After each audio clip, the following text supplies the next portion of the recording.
Halo teman-teman semuanya, selamat datang kembali di channel ini. Jumpa lagi dengan saya Vicky Himpong. Bagaimana kabar kalian semuanya? Semoga teman-teman semua selalu dalam keadaan yang sehat. Hari ini kubu Roy Suryo CS terlihat begitu sangat kacau teman-teman ya. Satu langkah cantik, cerdik yang sangat luar biasa dari Pak Jokowi itu mampu membuat mereka kacau balau teman-teman. Kubu sebelah ini tidak menyadari bahwa yang mereka hadapi adalah seorang Joko Widodo, mastermind, seorang yang sangat pintar memainkan bidak-bidak catur politiknya yang membuat lawannya itu mati kutu tak berdaya.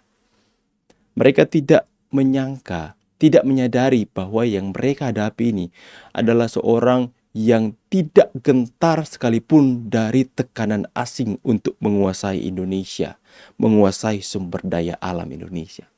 Mereka lupa bahwa Jokowi ini adalah seorang yang tidak kenal takut, seorang yang ditakuti dalam dunia politik.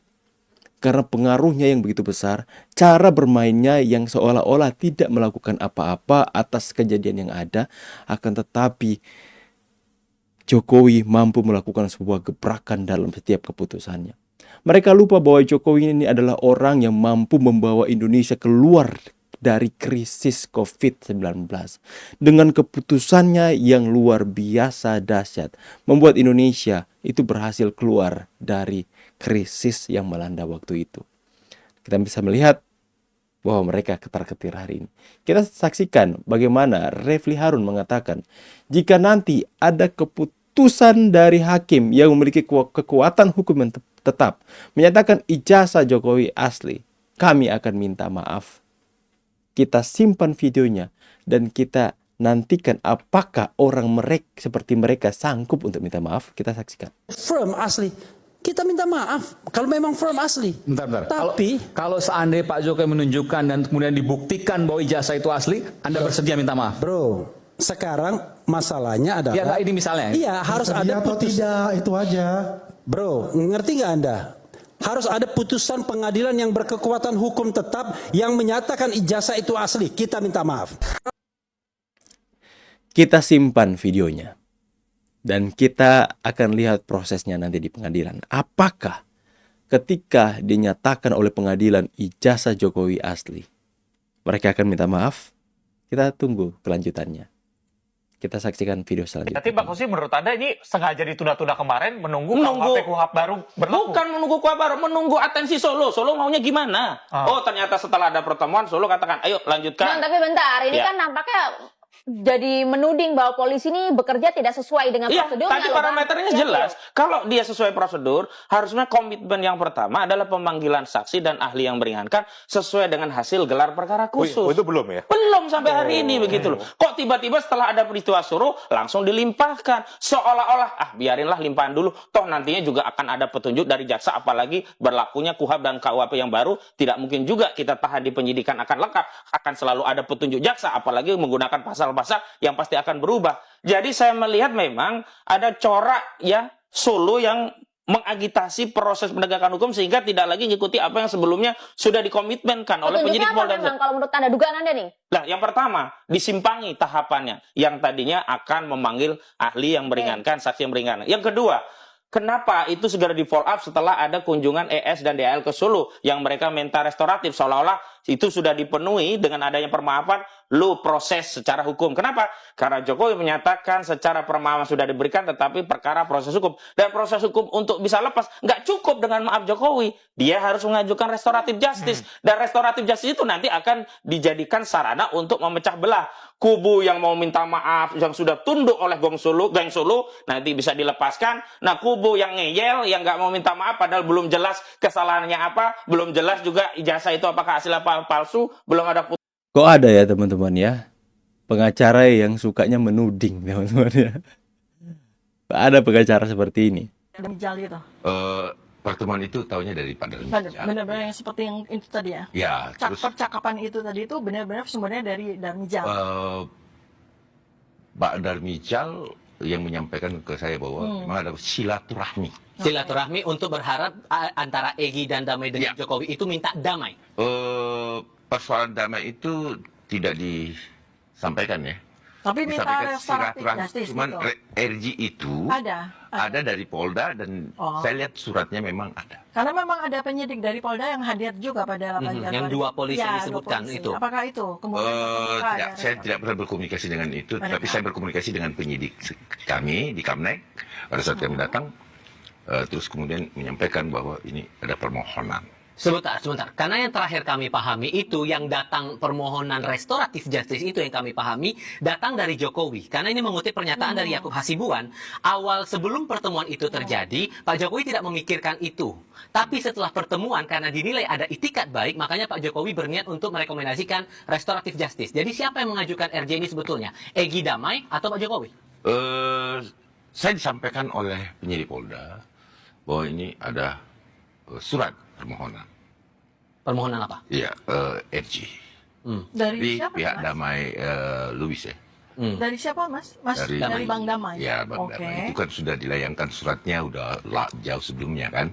Dan itu disampaikan juga di Kompas kan, bahwa sudah akan melakukan restoratif. Saya catat ya, biar Ya. jadi data. Oke. Ya, jadi artinya itu yang disampaikan. Sehingga kami menganggap bahwa segala sesuatu yang niat baik, ya tentunya kenapa tidak kan? Cuman Hal gini, baik kok. akhirnya kan akan jadi pertanyaan begini.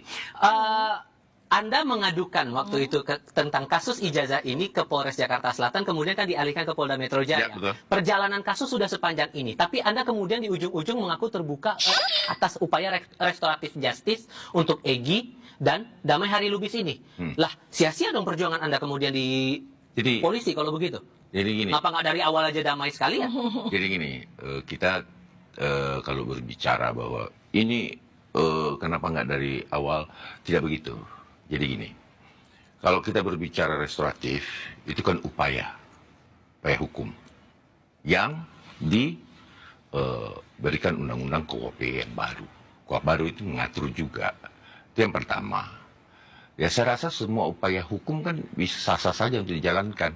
Kemudian kita kembalikan kemana? Ke polisi dong. Sebentar Mas Ade, Anda ini kan ya, Ya. lawyer ya. Ya. Coba jelasin ke saya, restoratif justice itu sebenarnya apa sih? Supaya kita semua nih masyarakat Ya, paham jadi ya. restoratif Gimana itu menurut Mas adalah Ade? penyelesaian restoratif itu dengan cara kesepakatan sebenarnya. Kan itu diatur. Bahwa ada kesepakatan-kesepakatan yang akan timbul nanti antara para pihak.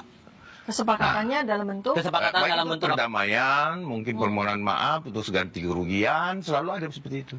jadi gini. Gitu.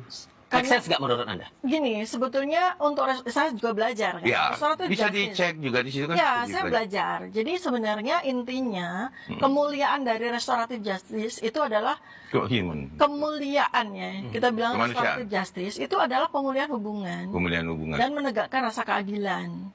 Jadi ini kita jangan kemudian jadi sama dengan damai. Karena arti damai itu kan jadi denotatif ya dalam masyarakat Indonesia. Ya. Apalagi ketika Termul nih, Mas, sorry, Termul nih, gitu kan ya. Ketika Termul yang bilang damai itu seakan-akan bahwa yang minta berdamai itu adalah pihak yang salah gitu. Dan kemudian restoratif justice itu diwujudkan dalam permohonan maaf. Nah, ini Termul Mas, Ya, maksudnya ya. Nah, jadi saya sampaikan. jadi kita mesti harus luruskan. Ya, saya sampaikan juga, Dok, bahwa ketika kita berbicara restoratif, ya, bahwa kemudian itu disepakati kedua belah pihak. Itu yang pertama. Dan biasanya, sepengalaman saya, itu biasanya diajukan oleh pihak terlapor. Itu yang sering terjadi. Oke, Restoratif itu. secara praktek di lapangan seperti itu. kalau nggak salah Mas Tifal, perkataan restoratif justice kita juga dengar dari Pak Jokowi ya. Itu yang kami tangkap Iya kan? sejauh ini, makanya saya konfirmasi ke Ya, Anda. Makanya kalau itu kan saya tidak hadir di sana. Itu yang pertama, Mas Tifal, saya tidak hadir. Saya cuma mendapatkan informasi dari abang kita. Ya, sebenarnya simpel saja jawabnya teman-teman ya. Kenapa waktu ketika kunjungan Egy Sujana dari rumah Pak Jokowi dan kemudian dia pulang, kemudian Pak Jokowi membahas akan lewat pengacaranya ya, mengatakan akan membahas atau pertimbangkan soal restoratif justice. Ya karena sebelumnya ya dari 2 minggu sebelumnya mereka katakan bahwa mereka ini sudah mengajukan surat untuk permohonan restoratif justice. Ketika permohonan RJ itu masuk ke penyidik, ke Polda Metro Jaya, pastinya itu disampaikan ke kubu pengacara Pak Jokowi. Yang dimana RJ itu, seperti kata Bang Ade tadi, harus ada kesepakatan dari kedua belah pihak, teman-teman. Makanya ketika surat RJ itu masuk, permohonan itu masuk ke penyidik, ya nggak boleh dong penyidik langsung menerima, langsung mengeluarkan SP3. Pastinya penyidik meminta persetujuan atau memberikan informasi kepada pengacara Pak Jokowi ataupun kepada Pak Jokowi sendiri. Pak, Bapak sebagai pelapor, ini ada terlapor, ada tersangka hari ini yang ingin mengajukan restoratif justice, Pak.